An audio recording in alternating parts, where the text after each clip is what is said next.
It's really a privilege to be with you during this 9th convocation. And I thank you all for having conferred the Doctor of Science honor to me. I was just wondering what I should talk during this occasion. But then I thought it is better that I share some of the memories of myself where I worked in ISRO, good and difficult times. But before I start, just want to tell you, the technology of rocketry goes back to the Second World War. Adolf Hitler was trying to develop a rocket called V2 rocket, which was a design and which he could not succeed because of the failure of the guidance system. Otherwise, he would have won the war and probably they all would have been speaking in German language rather than English. It is unfortunate that he couldn't succeed, that's a different question. But at the end of the World War, the best brains behind V2 rocket were shared among the three allied countries, namely USA, Russia, and France. Thus, these three countries became the pioneers of rocketry as history goes. And America had a lot of money in the beginning, so they went ahead and there was a competition between USA and Russia. Who will win some kind of landing man on the moon? But France was slower, and of course they started developing some of the liquid rockets and solid rockets. Now, I have the privilege of visiting almost all the facilities of USA, Russia, and France. But the credit for starting the work in rocketry goes to none other than Dr. Nambi,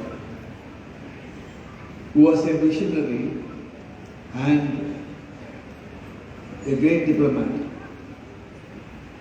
He had the knowledge. For example, he collaborated with Russia and got their help in getting a MITS computer and a helicopter which is called M19 for ISRO. For the so-called ISRO in the sense, during that time it was known as TELS. TE or TELS, Tumba Equatorial Rocket Launching Station. Then he had collaborated with the Americans and importing the Nike Apache and Centaur rockets from that. He also had collaborations with French, and he had an excellent collaboration for making solid fuel through Sud aviation, one of the great pioneers of the France. So you will find Dr. Sarabhai's mind in tackling the pioneers, namely USA, Russia, and France, in favor of India. But he is the one who drew the blueprint for what ISRO should do in the course of the future. As the first Nike Apache rocket soared up into the sky on November 21st, 1963, we started looking at that as a sounding rocket, which is taking certain payload and scientific payloads, not to high altitudes but medium, 150, 200 kilometers altitudes.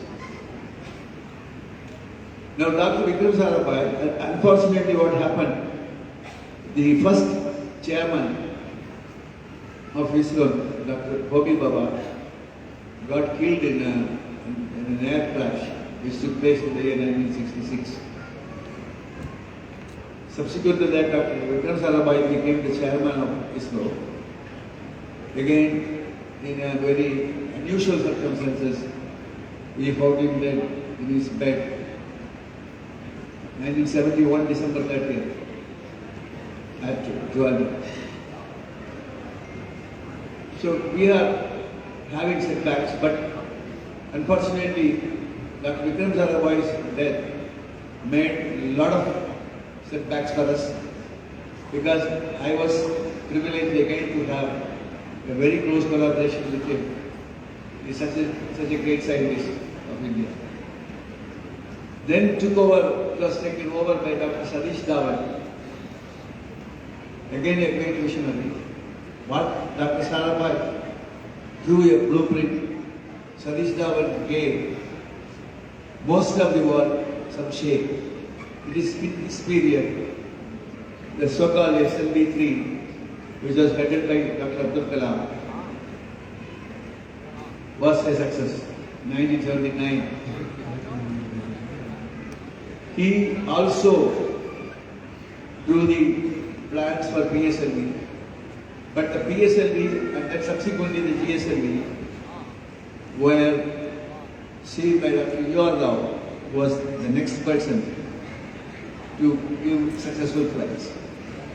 So thus you will see these three gentlemen, Dr. Vikram Sarabhai, Satish Dhawan and U.R. Rao, because there are three centers named after them. Vikram Sarabhai Space Center in Trivandrum, Kerala, Satish Dhawan Space Center at Sriharikota, Andhra Pradesh, and U.R. Rao Satellite Center at Bangalore. These are the three pioneers who gave the momentum and the birth as well as the future plans for ISRO. What ISRO today was not there before the arrival of these people. Actually, Dr. Vikram Sarabhai was having a great vision, and he wanted satellites for remote sensing, and not only the satellites, but he was even thinking of space stations. But unfortunately, we didn't have the kind of funding and we didn't have the kind of an encouragement during that time, because always we had a doubt whether we will succeed in those missions. Now, to understand the problem more clearly, you will appreciate that we were carrying the rocket payloads not as a joke, but in bullock carts, or in bicycles, or in the transport corporation buses, in the public corporations. That was the beginning, and our work started in a church building in Tumba. We had only three old buildings. One is the church, which was our R&D center, and second was a house where the bishop used to live, which is called Bishop House. And third one is a school building, a very old tiled building. When I joined ISRO, we were only 23 people, the technology group. Today we are something close to 25,000 people in various centers.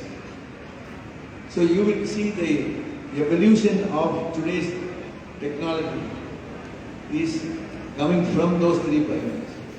But later, we had planned the Chandrayaan-1, Chandrayaan-2, Chandrayaan-3, and then the Mangalyaan. Now if you notice, all these missions were interplanetary travel, which was not in the original mission. But we had the capability of a payload. For example, Mangalyaan was only 15 to 20 kg. All our Chandrayaan missions were also in that range, 40 kg.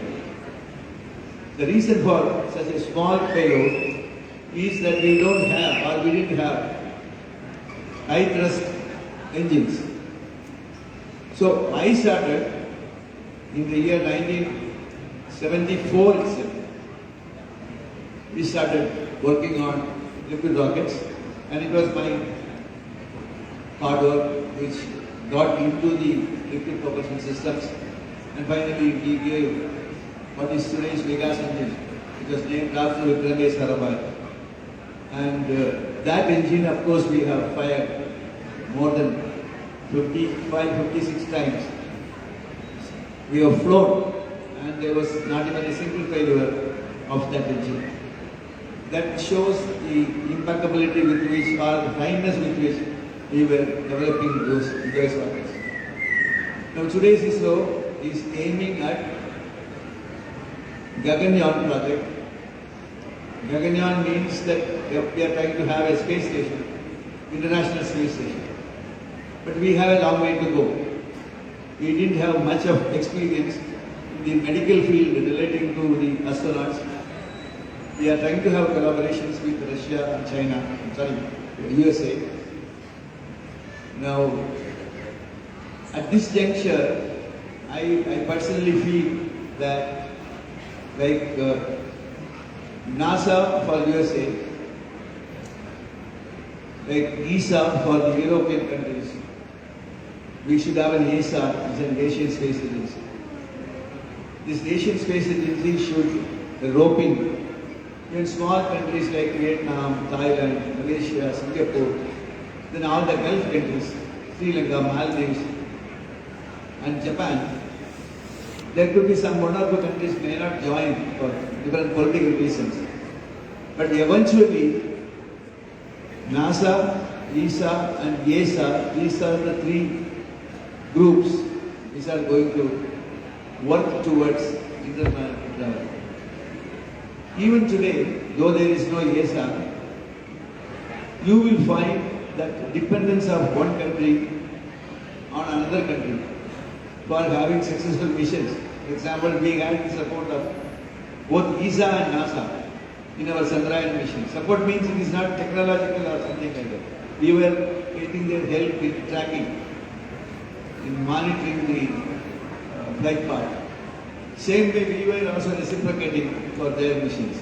So in other words, the interdependency is built in there. When that is there, then after all the mankind gets benefited because of the findings of these missions. So I just thought I will share with you how the evolution of rocket took place originally and how the evolution of rocket took place in ISRO and what we are trying to do in future. All the three topics I just gave you an indication, and it is interesting to note that the field is so vast and the field is so interesting, and some of you who got today good degrees, we should try to work in aerospace related matters, in way of internship, in way of training, in way of recruitment. And I have a feeling that today after Chandrayaan 1, 2 and after the Mangalyaan, we have created an awareness among the young people.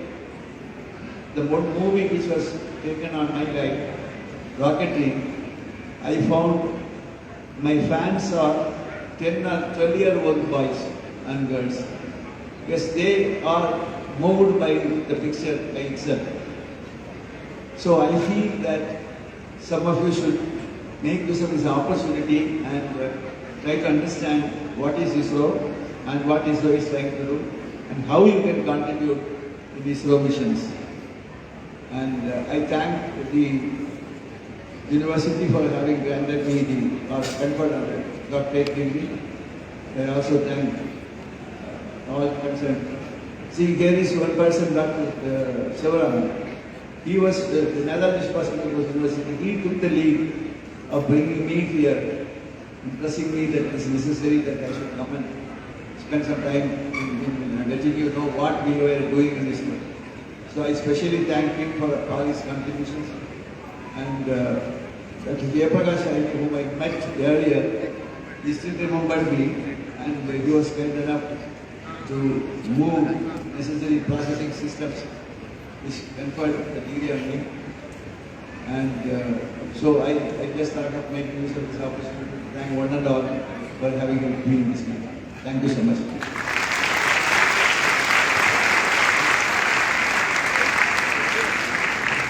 Thank you very much, sir.